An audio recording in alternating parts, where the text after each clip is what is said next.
saya usulkan ke Pak Dirut untuk menyampaikan kepada Presiden untuk dibuat aturannya lebih tegas dan keras supaya BBM bersubsidi ini jangan sampai bocor lagi, dipakai untuk tambang ilegal, dipakai untuk hal BBM industri yang padahal itu hak rakyat sehingga rakyat itu kan akhirnya mengantri kah atau kesulitan dapat BBM. Salah satu kader kebanggaan sudah menunggu untuk berbicara. Silakan Pak Andre. Terima kasih Bu Ketua. Saya izin teman-teman karena saya ada acara setelah ini urusan Sumatera Barat, jadi saya harus meninggalkan eh, apa ruang sidang.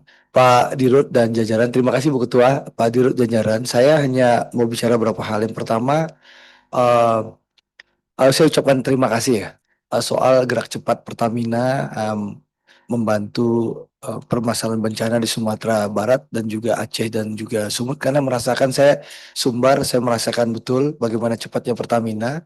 Lalu juga teman-teman GM Pak Sunardi ya nggak salah ya, GM ya.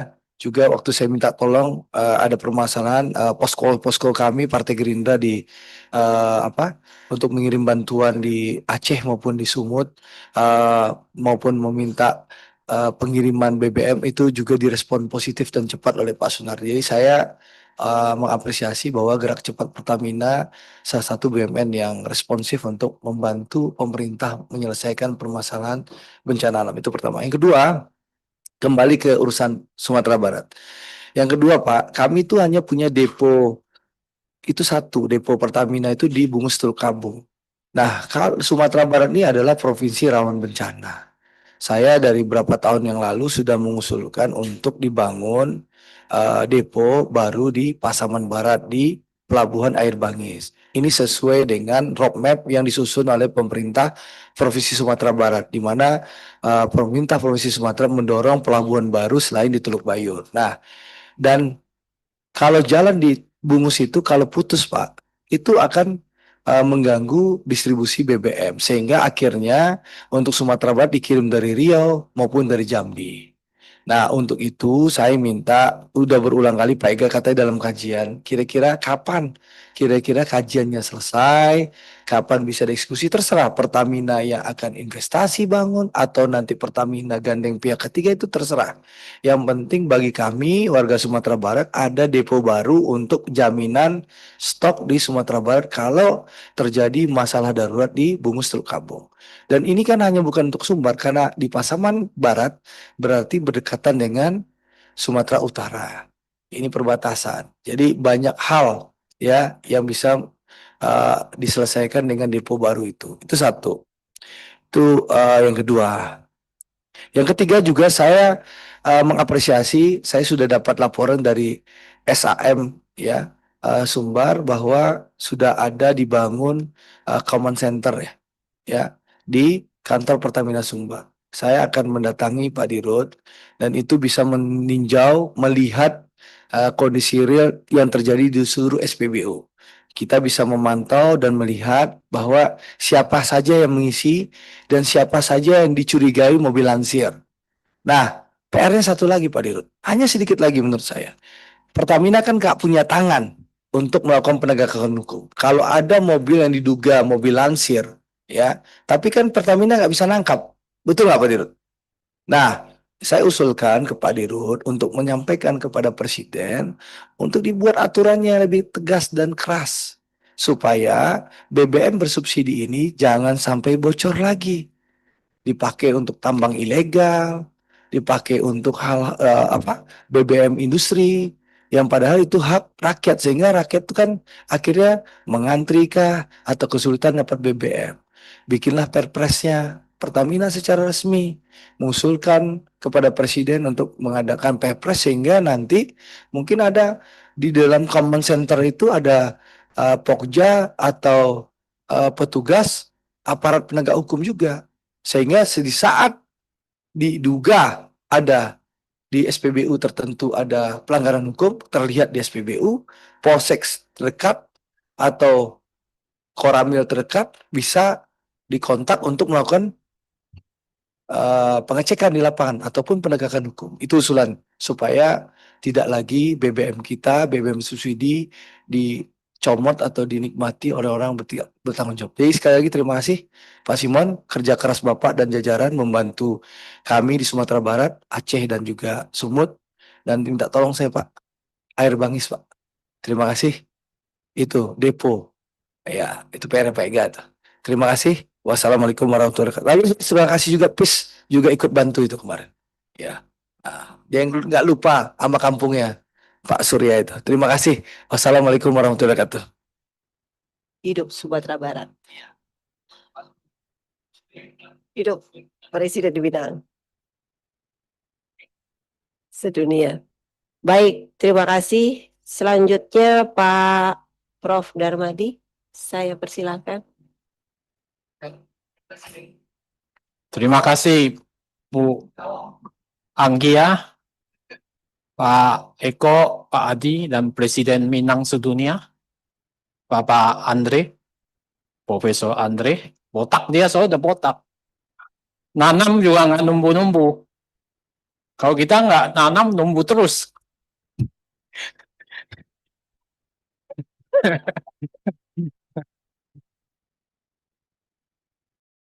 Jajaran Dirut Pertamina, ya, dan semuanya.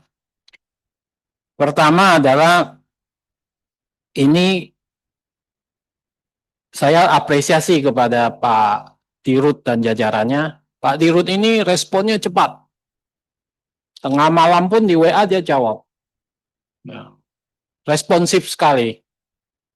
Apalagi ke masyarakat, udah pasti. Saya pernah minta bantuan ke, bukan dapil saya, bawean ya. Wah, itu langsung bergerak. Ya. Di daerah Dirut. Oh, hebat. Memang, ya betul, pilihannya tepat dari Pak Presiden. Ya. Pak Presiden pilihannya nggak semua tepat, tapi memilih Pak Simon ini tepat sekali gitu. Tepuk tangan semua kan. Jadi kita apresiasi, termasuk yang bawean itu bukan dapil saya Pak, saya WA dan sudah, karena tuh agak terluar ya, agak terpencil wilayahnya. Masyarakat bawean mengucapkan terima kasih kepada Bapak. Ya. Yang pertama saya bicara tentang transformasi subholding downstream. Sebenarnya yang ingin saya tanyakan adalah mungkin Bapak bisa kasih tahu targetnya apa dari penggabungan ide transformasi ini. Jadi KPI-nya apa, basisnya apa nanti Pak? Kan ini kan agak terlalu tidak detail. Ada nggak sih manfaatnya menurut Bapak? Atau manfaatnya apa? Gitu. Ya. Jadi basis KPI-nya yang kita butuhkan sebetulnya, ya sehingga kita bisa mengukur. Ini yang tidak nampak dalam presentasi. Nah ini tolong dikasih tahu nanti. Ya, transformasi ini. Yang kedua adalah masalah gas, Pak. PGN nih, Pak. Saya banyak dari dulu menyuarakan ini, Pak. Saya nggak tahu salahnya di mana, nggak tahu masalahnya di mana, karena sudah saya sampaikan berkali-kali, dan juga mungkin banyak yang menyampaikan, Pak Dirut. Baru-baru ini saya menerima berita bahwa diminta tambah jaminan gas, betul? Sampai naik 16-17%. Industri ini juga dapat gasnya udah susah. Dipatok 60%. Kalau minta barang lebih, ada Pak. Tapi surcharge-nya sudah $15 lebih. Ini ditanya buang bola kemana-mana, kita nggak tahu nih Pak Dirut. Nah, saya minta Pak Dirut menjelaskan, menyelesaikan masalah ini. Ini kan kita mau jaga ketahanan industri, Pak. Pertamina ikut menjamin. Nah, kalau industrinya mati, ya mati juga. Udah diserang produk-produk ilegal, ya. Udah tidak mampu bertahan punya industri, kemudian ditambah lagi dengan persoalan kayak gini yang nggak selesai-selesai. Udah tahunan, Pak. Perindustrian sudah juga menjerit kan, Pak. Coba lihat AGIT-nya, alokasi gas industri tertentu. Timur, Pak. Dari 69% turun jadi 54%, Pak. Wilayah Barat 100% turun jadi 67%. Tapi kalau lebih dari ini, Pak Dirut, bayar kan? surcharge-nya jadi $15 lebih. Ini kan nggak bisa bertahan industri seperti kayak gini. Tambah lagi uang jaminan gas. Ini kan harus diselesaikan Pak Dirut. Ini persoalannya di mana? Saling buang bola. Nah, saya minta Pertamina tolong diperhatikan koordinasi. Ya, masalahnya di mana? Pak Dirut setuju kan? Kalau industri tidak dijaga, mereka kesulitan cash flow dan sebagainya, mati juga, Pak. Pak Presiden kan sudah berpesan. Nah, saya minta bantuan dari Pak Dirut untuk menyelesaikan masalah ini. Kok kelihatannya agak ribet-ribet gitu, lama sekali nggak selesai-selesai. Ya. Ini permohonan dari para industri. Ya, banyak WA saya, Pak, di dapil saya ini, Pak Dirut.